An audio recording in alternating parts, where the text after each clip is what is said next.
Hi everyone, स्वागत करती हूँ आप सभी का आज के इस वीडियो में। इस वीडियो में हम डिस्कस करने वाले हैं न्यू रिक्रूटमेंट रूल्स के बारे में जो केवीएस और एनवीएस की तरफ से अभी ऑफिशियली जारी किए गए हैं। और यहाँ पे we are going to discuss about the eligibility criteria. So what will be your eligibility criteria according to your subject and यहाँ पे सब्जेक्ट कॉम्बिनेशन आपका क्या मांगा गया है। तो यहाँ पे I will be talking about both KVS NVS दोनों की एलिजिबिलिटी को हम साथ में यहाँ पे डिस्कस करेंगे, बिकॉज जो आपका न्यू रिक्रूटमेंट रूल है उसमें बहुत ज्यादा डिफरेंट चेंज दोनों ही एग्जाम्स में नहीं है, मोर और लेस सारी चीजें सेम है। तो आइए बात करते हैं कि क्या क्या यहाँ पे रूल्स में मेंशन किया गया है। इन रूल्स के अकॉर्डिंग आपकी एलिजिबिलिटी यहाँ पे क्या रहने वाली है। कुछ चीजें ऐसी हैं एलिजिबिलिटी में जो पहले भी थी, सो उसको भी हम यहाँ पे क्लियर करेंगे। तो चलिए शुरू करते हैं। And if you are watching me for the very first time, so make sure that you subscribe for upcoming preparations. जो भी अपकमिंग वीडियोस होगा वो हम इन्हीं एग्जाम्स को टारगेट करते हुए स्टार्ट करेंगे अपकमिंग वैकेंसीज के अकॉर्डिंग। ठीक है, तो चलिए शुरू करते हैं। इस वीडियो में बात करेंगे हम लोग सबसे पहले PGT, then we will be talking about TGT as well. So PGT में बेसिक एलिजिबिलिटी जो है ये सभी के लिए है और केवीएस और एनवीएस दोनों में इसकी जो एलिजिबिलिटी है, योग्यता है, वो दोनों ही समान है। तो पीजीटी के लिए आपका मास्टर्स चाहिए और यहाँ पे पहले बहुत ज्यादा स्पेसिफिकली मेंशन नहीं किया जाता था कि कितने परसेंट चाहिए कई बारी। तो यहाँ अभी स्पेसिफिकली मेंशन है कि आपका 50% होना चाहिए कोई भी डिग्री आप करते हैं। तो आपका मास्टर्स पीजीटी के लिए 50% एग्रीगेट मांगा गया है, यानी आपका सम टोटल मास्टर्स में आपका 50 होना चाहिए। या अगर किसी ने मास्टर्स नहीं किया, इंटीग्रेटेड पोस्ट ग्रेजुएशन किसी ने किया है, तो उसमें आपका 50% चाहिए। तो दोनों में से कोई भी एक आपका होना चाहिए। उसके साथ मैंडेटरी है कि आपका बीएड होना चाहिए और ये जितनी भी डिग्री है, your degree should be completed at the time of form filling. तो बीएड 50% है। बीएड अगर मान लो नहीं किया है, अगर बीएड के अलावा आपने 3 साल का इंटीग्रेटेड बीएड एमएड कोर्स भी कोई किया है, बीएड नहीं है तो भी एलिजिबल है आप। और 4 साल का बीएड इंटीग्रेटेड जिसमें आपका बीएड मेंशन हो, वो भी आप यहाँ पे एलिजिबल आपके लिए ये हो जाएगा। तो पीजीटी की बेसिक एलिजिबिलिटी में 3 चीजें आपकी होती हैं, बीएड चाहिए आपका, मास्टर्स चाहिए। एज की बात करें तो अप टू 40 इयर्स एज है। बोथ केवीएस में भी और एनवीएस में भी एज सेम है।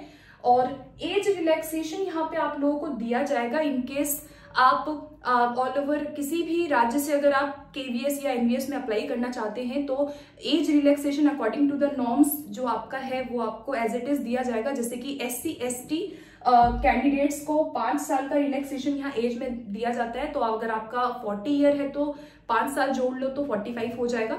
इसके साथ पीडब्ल्यूडी 10 ईयर, पीडब्ल्यूडी के साथ कोई SC ST है तो 15 वर्ष, इस तरह से आप जोड़ सकते हैं। ओबीसी 3 साल की रिलैक्सेशन। और ऑल विमेन जो केवीएस में ऑल विमेन कैटेगरी जो है, कोई भी कैटेगरी से आप है अगर, तो महिलाओं को 10 साल की छूट यहाँ पे दी जाती है केवीएस के अंदर।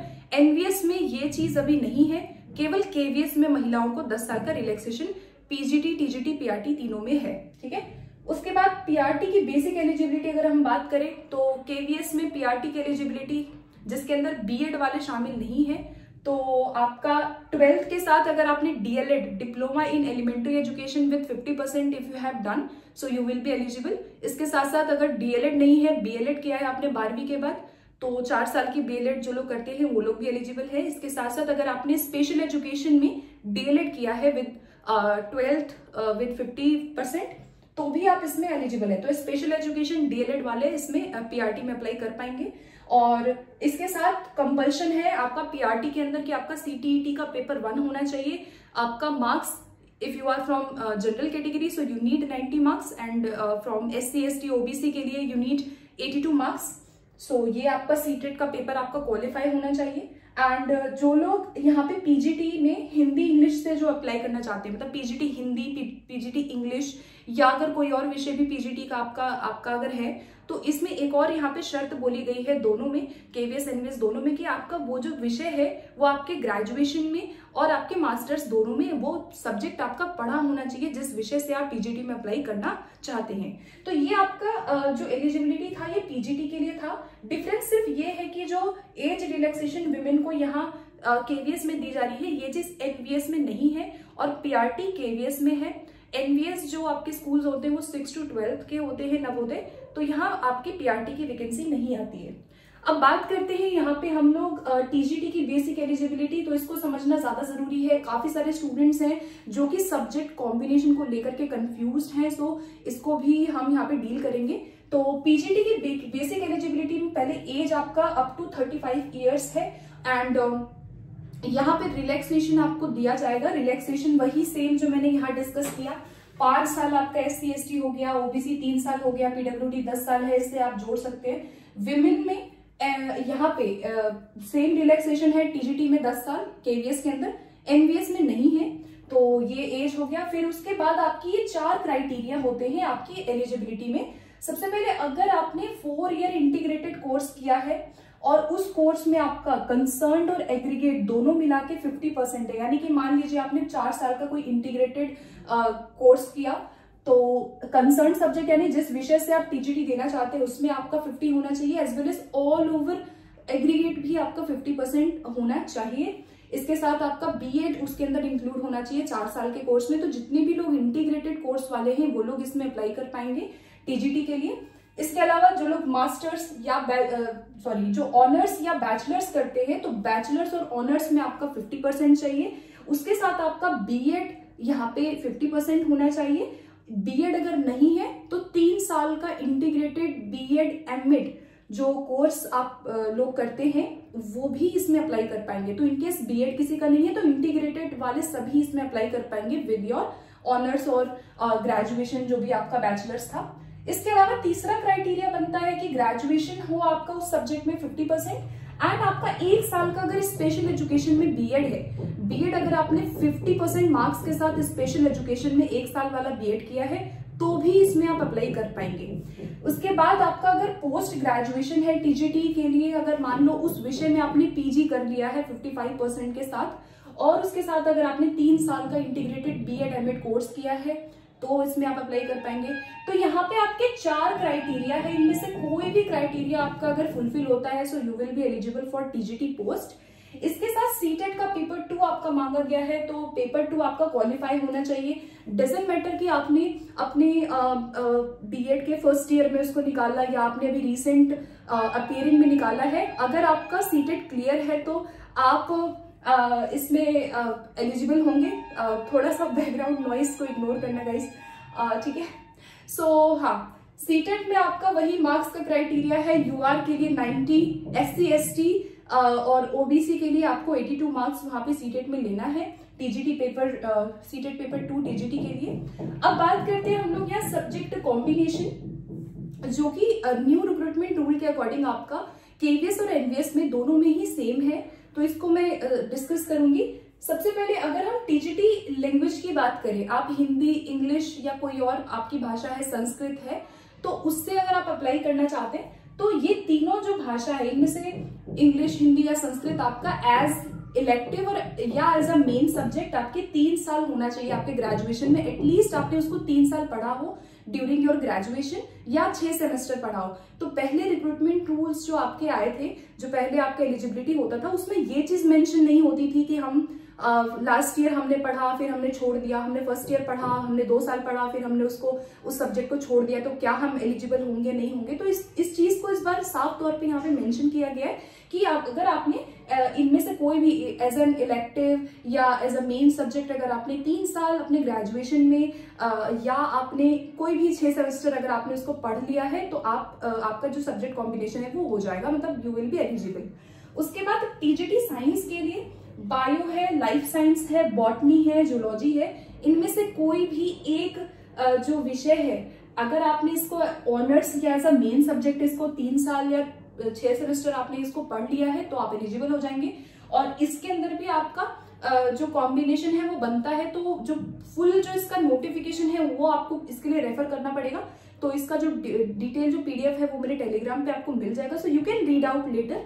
बट ये जो है आपकी बेसिक एलिजिबिलिटी है कि आपके इन विषयों के अंदर चाहे वो बायोलॉजी हो, लाइफ साइंस हो, बॉटनी हो, जूलॉजी हो, इनमें से ऑनर्स या एज अ मेन सब्जेक्ट आपका 3 वर्ष या 6 सेमेस्टर आपने उसको पढ़ा होना चाहिए। फिर आपका सोशल साइंस के लिए क्या है, ये पहले भी था अभी भी वही है, कोई बहुत बड़ा ऐसा डिफरेंस हमें देखने को नहीं मिला है।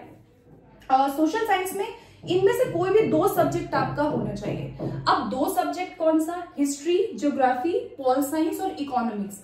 इन 4 सब्जेक्ट में से कोई भी 2 सब्जेक्ट आपने अपने ग्रेजुएशन में पढ़ा हो। अब 2 सब्जेक्ट में एक और क्राइटेरिया ये बनता है कि इनमें से एक या तो हिस्ट्री होना चाहिए या ज्योग्राफी होना चाहिए। मतलब ये कंडीशन है कि हिस्ट्री और ज्योग्राफी एक ऐसा सब्जेक्ट जो आपने 3 साल यानी कि आपने एज एन इलेक्टिव या एज अ मेन, अगर आपने 3 साल या 6 सेमेस्टर अगर आपने उसको एज एन इलेक्टिव पढ़ा है या एज अ मेन पढ़ा है तो आप एलिजिबल है। मतलब मान लीजिए सपोज मैंने हिस्ट्री को एज अ मेन सब्जेक्ट 3 साल पढ़ा है और हिस्ट्री के साथ मेरा कोई भी कॉम्बिनेशन यहाँ हो सकता है हिस्ट्री के साथ मेरा इकोनॉमिक्स हो तो मैं एलिजिबल हूँ, हिस्ट्री के साथ पॉल साइंस हो, या मान लो हिस्ट्री ज्योग्राफी है, या फिर हिस्ट्री अगर मैंने नहीं पढ़ा लेकिन ज्योग्राफी मेरे पास था, एक सब्जेक्ट ऐसा है जो मैंने 3 साल पढ़ा है या 6 सेमेस्टर पढ़ा है, तो ज्योग्राफी के साथ मेरा कॉम्बिनेशन बन जाएगा। मान लो ज्योग्राफी प्लस पॉल साइंस हो जाएगा, ज्योग्राफी प्लस इकोनॉमिक्स हो जाएगा। तो इनकी बस ये शर्त है कि आपने इधर it is history or it is geography. So you must study one subject, चाहे वो हिस्ट्री हो चाहे वो आपका जियोग्राफी हो, इसके साथ कोई और सब्जेक्ट पढ़ा है तो आप एलिजिबल हो जाएंगे। I hope that makes sense. 4 subject है, history, geography, pol science, economics, जिसमें से इधर हिस्ट्री और geography will be there. Like it is a compulsion कि आपका होना चाहिए during your 3 year, at least 3 year entire your graduation, और 6 सेमेस्टर आपका होना चाहिए। फिर आपका टीजीटी मैथ्स के लिए, मैथ्स एज एन इलेक्टिव या एज अ मेन सब्जेक्ट आपका 3 साल होना चाहिए, जिसमें आपका ये 2 क्राइटेरिया और है, जैसे कि जिसमें आपका फिजिक्स एटलीस्ट 1 ईयर होना चाहिए, यानी कि कोई भी 2 सेमेस्टर आपने फिजिक्स को पढ़ा मैथ्स के लिए, मैथ्स तो आपका था ही, उसके साथ फिजिक्स आपका था, या फिर केमिस्ट्री, इलेक्ट्रॉनिक्स, कंप्यूटर साइंस या जो आपका स्टैटिस्टिक्स है, ये आपका कोई 1 साल होना चाहिए। इनमें से कोई भी एक सब्जेक्ट 1 साल होना चाहिए, फिजिक्स होना चाहिए, और आपका मैथ्स एज एन इलेक्टिव या एज अ मेन सब्जेक्ट अगर आपने पढ़ा है तो आप मैथ्स के लिए एलिजिबल हो जाओगे। जो लोग बीएससी करते हैं, बीएससी वाले जो बीएससी ऑनर्स जो लोग फिजिक्स या केमिस्ट्री में करते हैं वो लोग इसमें अप्लाई नहीं कर पाएंगे फॉर टीजीटी मैथ्स। सो ये आपका था subject combination for KVS NVS both. I have tried my best to explain to you. In case if you still have doubt, so you can let me know in comment box. I will make another video for sure.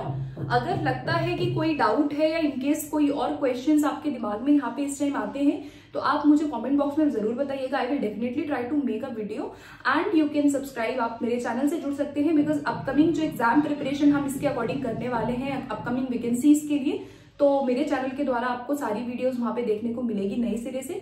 सो तब तक के लिए stay tuned and thank you so much for watching this video. मिलते हैं next video में and make sure that you share with your friends as well. Thank you so much for watching this video.